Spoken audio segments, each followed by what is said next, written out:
नमस्कार, आप देख रहे हैं बात मुद्दे की। मैं हूं अविनाश। नौकरियों पर एक बार फिर रार देखने को मिल रही है मध्य प्रदेश में। शिवराज सिंह चौहान के ऐलान के बाद कि मध्य प्रदेश के युवाओं को ही, मध्य प्रदेश में जो सरकारी नौकरियां हैं वो मध्य प्रदेश के युवाओं को ही मिलेंगी। इसके बाद कांग्रेस ने कई तरह के सवाल सरकार पर खड़े किए हैं। हालांकि कांग्रेस का जब शासन था 15 महीनों का, उस दौरान पूर्व मुख्यमंत्री कमलनाथ ने भी प्राइवेट सेक्टर्स में 70% जो नौजवान हैं मध्य प्रदेश के, उन्हीं को प्राथमिकता देने की बात कही थी। और अब इस सरकार में शिवराज सिंह चौहान ने एक कदम और आगे बढ़कर सरकारी नौकरियों में सिर्फ मध्य प्रदेश के युवाओं को ही प्राथमिकता देने की बात कही है कि सिर्फ मध्य प्रदेश के युवाओं को ही सरकारी नौकरियों में तवज्जो दी जाएगी। इस पर सियासत गर्म है और हमारे साथ चर्चा में हमारे खास मेहमान जुड़ेंगे, लेकिन उसके पहले ये खास रिपोर्ट।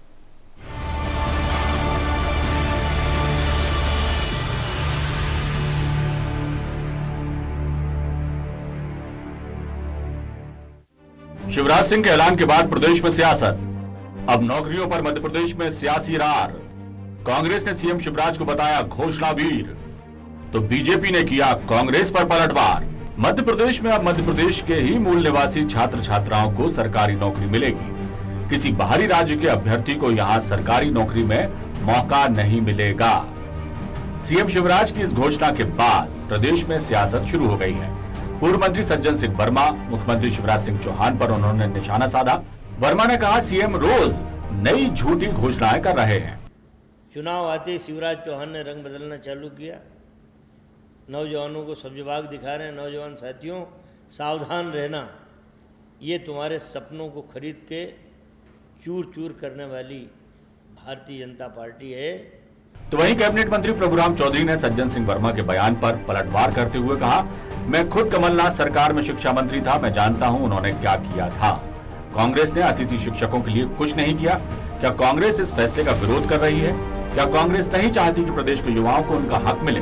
इतना बड़ा निर्णय मध्य प्रदेश सरकार ने किया है कि अब मध्य प्रदेश के युवाओं को ही मध्य प्रदेश के में उनको नौकरी दी जाएगी। ये इसका आप लोगों को भी, मैं समझता हूं कि सब लोगों को, प्रदेश के लोगों के लिए इसका स्वागत होना चाहिए, जिससे यहाँ जो भी वैकेंसी निकलेंगी उसमें यहाँ के लोगों को मतलब रोजगार मिलेगा।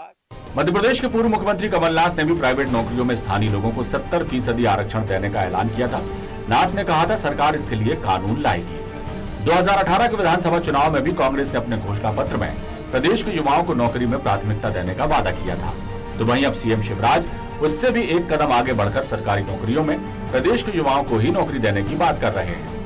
कांग्रेस की नाथ सरकार ने भी वही ऐलान किया, शिवराज सरकार ने भी वही। पर आज इस नौकरी के मामले में सियासत शुरू हो गई है। ये सियासत कितनी सही है, बड़ा सवाल है। News world desk.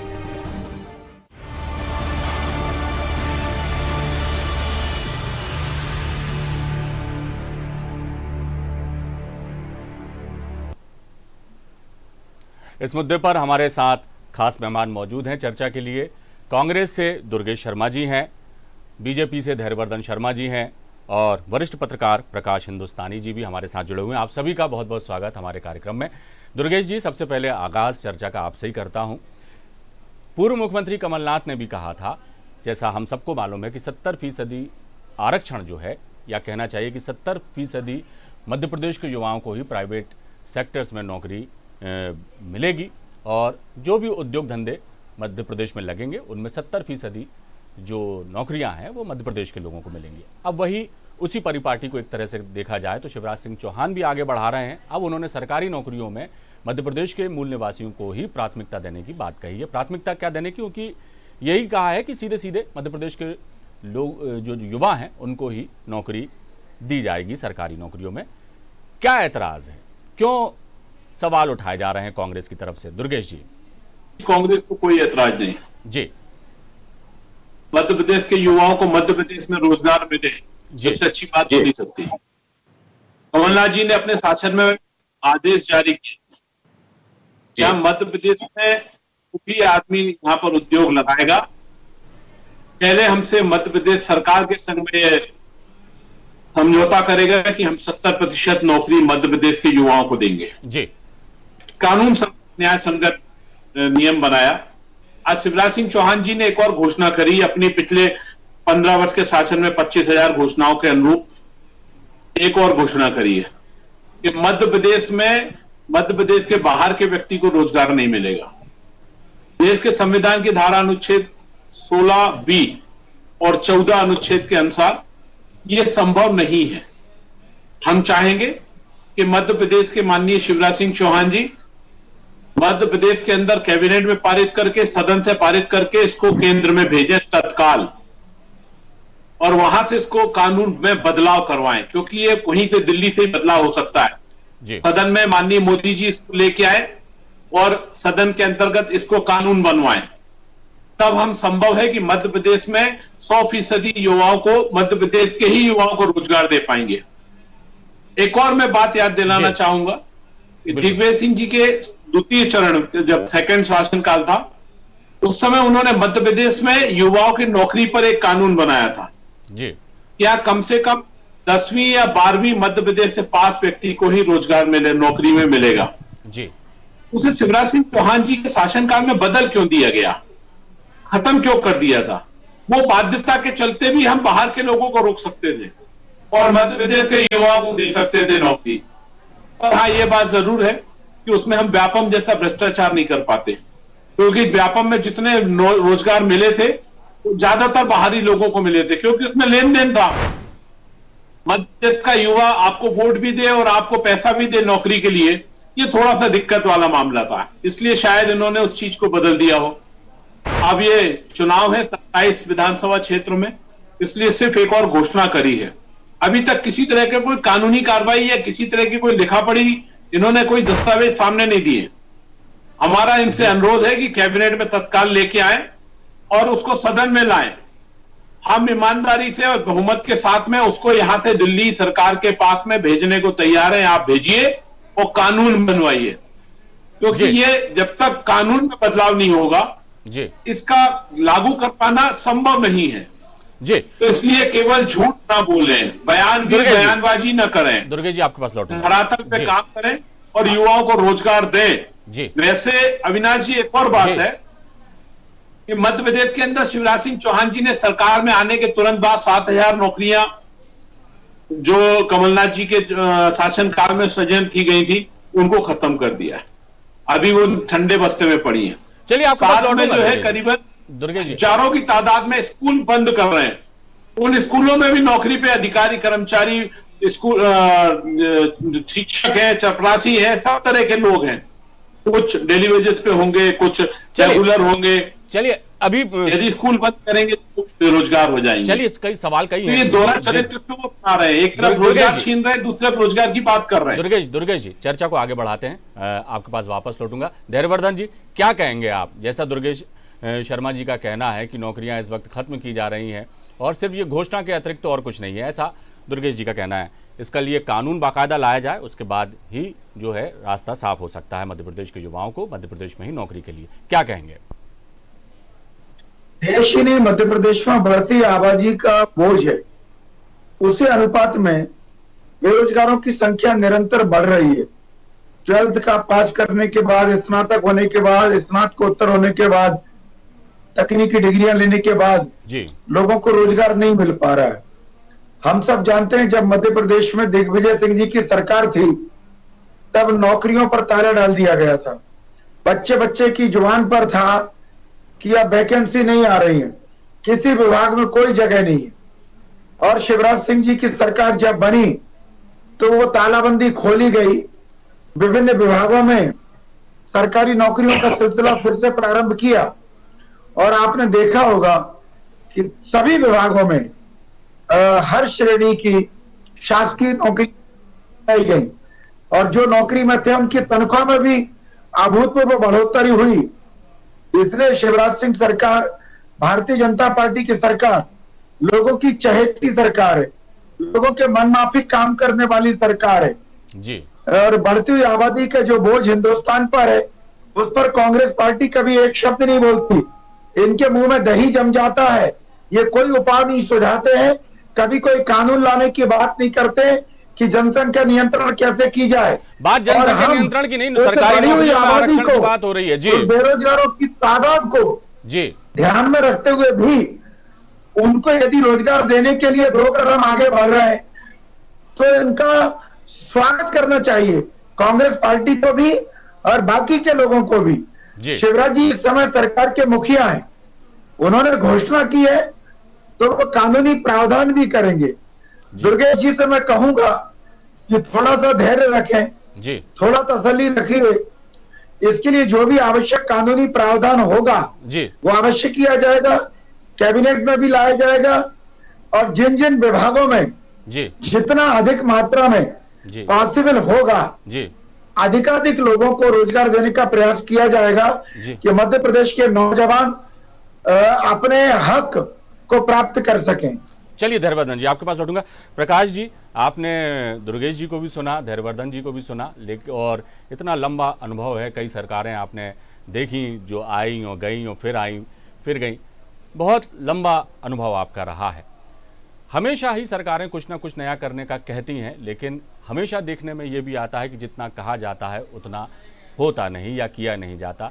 जो भी कठिनाइयाँ सरकारों के सामने होती होगी, अभी जैसे शिवराज सिंह चौहान जी ने घोषणा की है कि मध्य प्रदेश के युवाओं को ही मध्य प्रदेश में नौकरी मिलेगी और इस पर अब जो है सियासत शुरू हो गई है। सवाल ये भी उठ रहे हैं कि उपचुनाव अनकरीब हैं, लिहाजा इस तरह की घोषणा की जा रही है। इस पर जो है कब तक इस पर अमल होगा, क्या कानून बनेगा, ये अभी क्लियर नहीं है। सरकारों की इस तरह की घोषणाओं को लेकर आपका क्या जो है रुख है? आपने दोनों नेताओं को सुना, बीजेपी के धैर्यवर्धन जी को भी सुना और दुर्गेश शर्मा जी जो कह रहे थे उनकी बात भी आपने सुनी, क्या कहेंगे आप? अविनाश जी, शिवराज सिंह जी की भावना बड़ी पवित्र है, उसका सम्मान करते हैं जी, लेकिन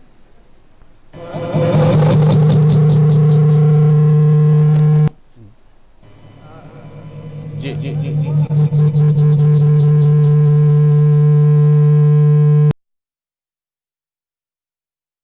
अविनाश जी, क्या आपको मेरी आवाज मिल रही है? बात शुरू करिए जी। शिवराज सिंह चौहान की भावनाएं बड़ी पवित्र है, लेकिन संविधान इसकी इजाजत नहीं देता, क्योंकि हमारे संविधान में ऐसी कोई व्यवस्था नहीं, केवल स्थानीय लोगों को ही नौकरी दी जाए, केवल स्थानीय जी। भूमिपुत्र का सिद्धांत लागू होना चाहिए, सभी राज्यों में है, महाराष्ट्र में अलग तरीके से है, हर राज्य, तमिलनाडु में अलग है, केरल में अलग है। उन लोगों ने कॉम्पिटिटिव एग्जाम में भाषाओं को मुद्दा बना लिया है। जैसे केरल में आप है तो मलयालम एक अनिवार्य विषय होता है, महाराष्ट्र में मराठी अनिवार्य विषय होता है। अगर आपने मराठी में एक निश्चित संख्या में अंक प्राप्त किए हैं तो ही आपको वहां नौकरी मिलती है। लेकिन मध्य प्रदेश चूंकि हिंदी भाषी राज्य है, उत्तर प्रदेश, बिहार, हरियाणा, राजस्थान, दिल्ली, बहुत सारे राज्य हैं जो हिंदी भाषी हैं। तो आप मध्य प्रदेश में ऐसे लोगों को रोकना बड़ा मुश्किल है। संविधान के रूप में भी संविधान अभी इसकी इजाजत नहीं देता और ये संभव नहीं दिखता है मुझे। अविनाश जी।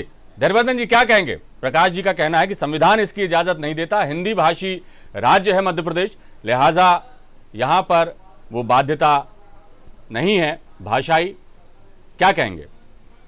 आदरणीय प्रकाश हिंदुस्तानी जी ने बहुत अच्छी बात पर व्याख्या की है, प्रकाश डाला है जी कि तमाम राज्यों ने कैसे दूसरे रास्ते से ये मार्ग निकाला, ये उपाय निकाला कि वहां के स्थानीय बेरोजगारों को सबसे ज्यादा चांस मिले, बाकी के लोग वंचित रह जाएं। अब भाषा के आधार पर हम नहीं कर सकते, हम संविधान की अवहेलना भी नहीं कर सकते, ऐसा इरादा भी नहीं है। पर चूंकि सरकार के मुखिया शिवराज सिंह जी, उन्होंने यदि इस प्रकार की घोषणा की है तो उसमें वो संवर्ग तलाशेंगे, किन किन विभागों में किस किस संवर्ग में अधिकाधिक प्रतिशत, कहां पर 100%, कहां पर 90%। ये मैं आधिकारिक तौर पर अभी इसलिए नहीं कह सकता हूं कि जब कानून बनाया जाएगा तो इसके विषय विशेषज्ञ, विधि के जानकार लोग हैं, वो उसका ड्राफ्ट तैयार करेंगे, सरकार के समक्ष रखेंगे और सरकार उसको पास कराएगी। और मुझे लग रहा है कि विधि के अंतर्गत कानून का मान रखते हुए संविधान की छांव में अधिकाधिक लाभ जो मध्य प्रदेश के बेरोजगारों को दिया जा सकता है वह देने की पवित्र मंशा मुख्यमंत्री शिवराज सिंह जी की है, जैसा कि आदरणीय प्रकाश जी भी कह रहे थे। जी दुर्गेश जी क्या कहेंगे?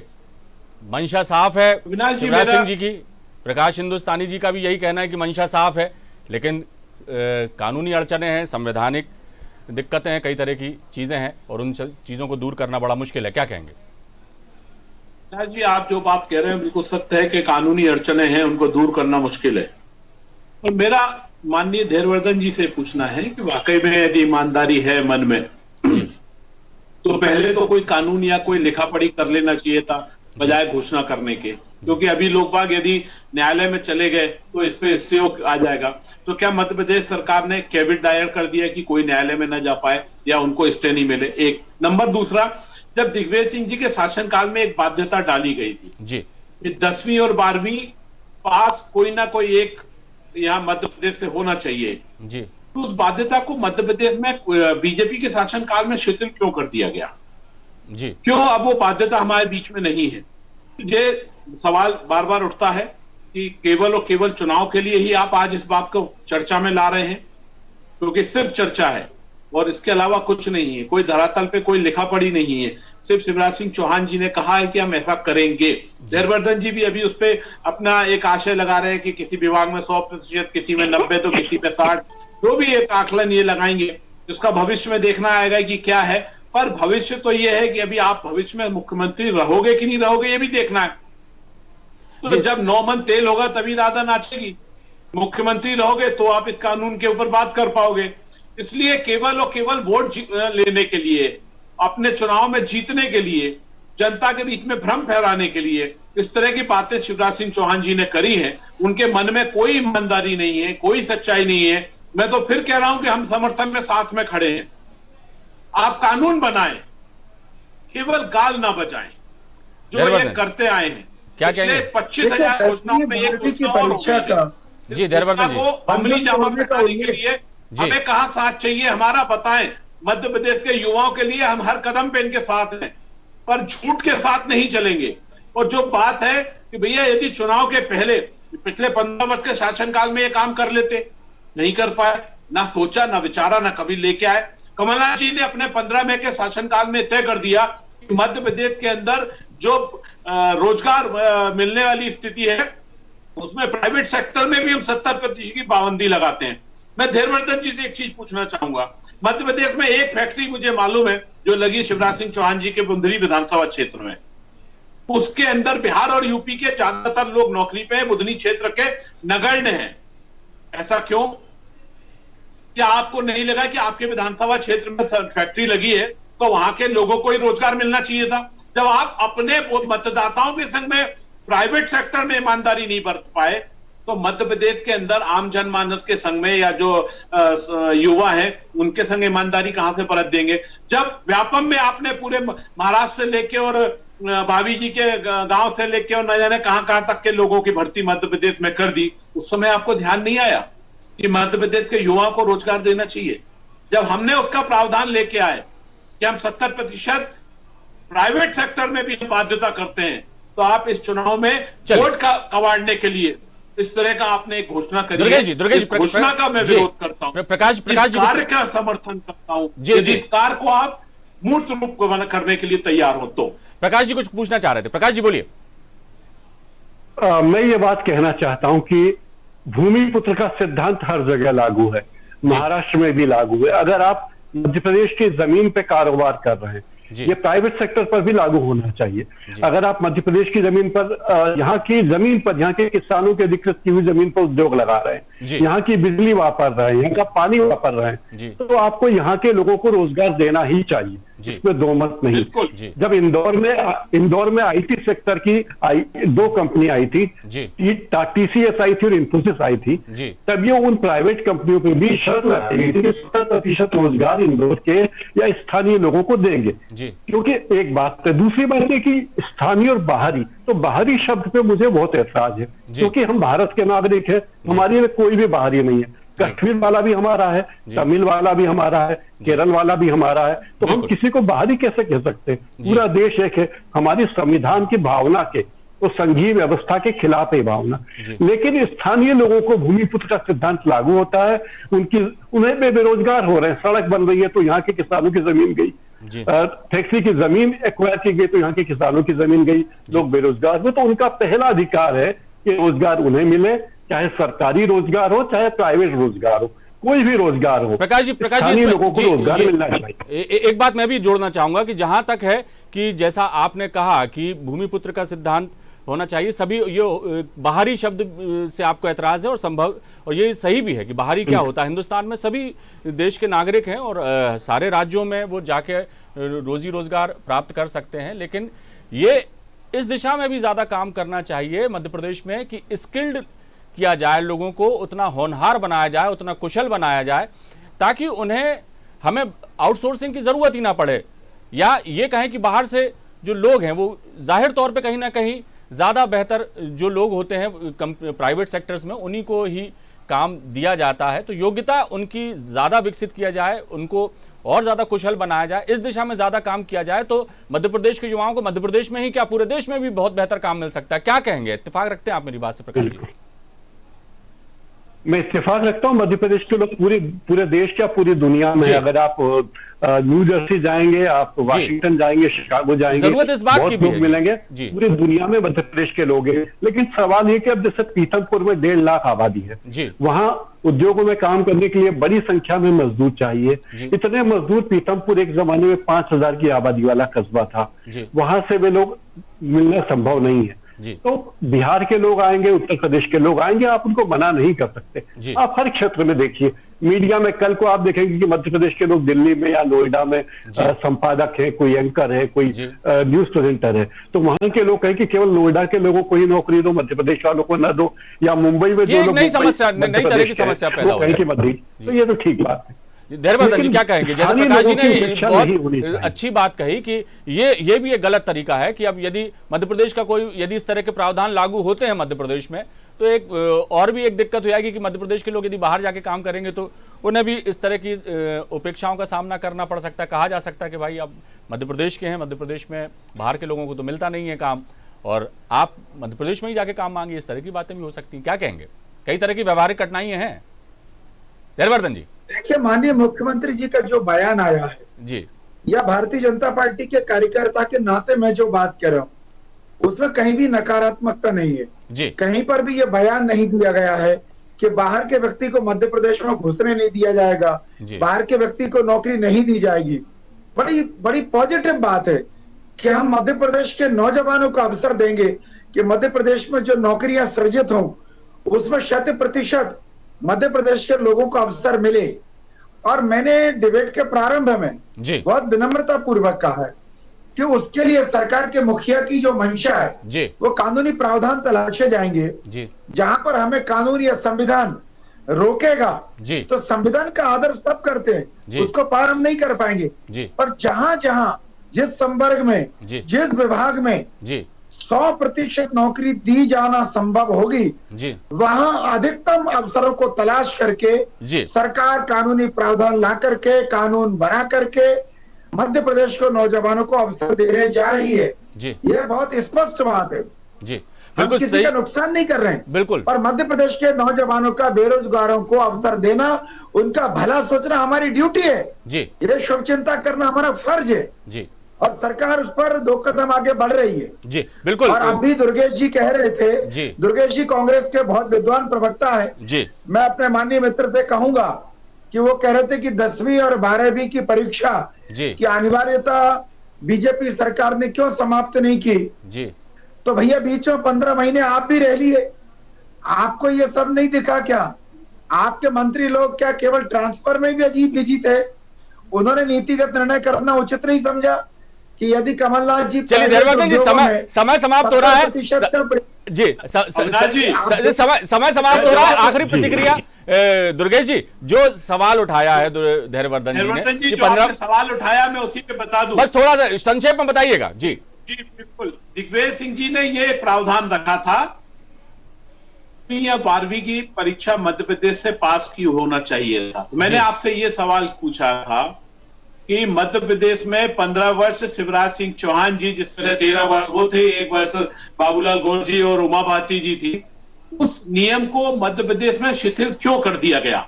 हमने तो प्रावधान रख के नियम बनाया था। धैर्यवर्धन जी वही तो कह रहे हैं कि यदि वो में आने के बाद में 70% की बाध्यता प्राइवेट धैर्यवर्धन जी का भी मैंने दूसरा एक सवाल आपसे किया था कि शिवराज सिंह चौहान जी की जो विधानसभा क्षेत्र में जो एक फैक्ट्री है उसमें 100% नहीं तो 50% ही वहां पर लोगों को रोजगार दुर्गेश शर्मा जी, दुर्गेश शर्मा जी यही धैर्यवर्धन जी भी पूछ रहे हैं कि 15 महीने आपका शासन भी रहा और जैसा प्रावधान किया था कमलनाथ जी ने कहा था, तो आप ये जो 12वीं या 10वीं पास करने वाली बात थी उस नियम को बदल देते आप, क्यों नहीं बदला?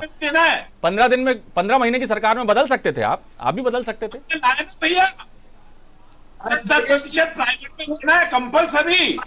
दूसरी इनसे पूछी है कि बुधनी में शिवराज सिंह चौहान के विधानसभा क्षेत्र में जो फैक्ट्री लगी उसमें बुधनी और मध्य प्रदेश के लोगों को रोजगार क्यों नहीं मिला?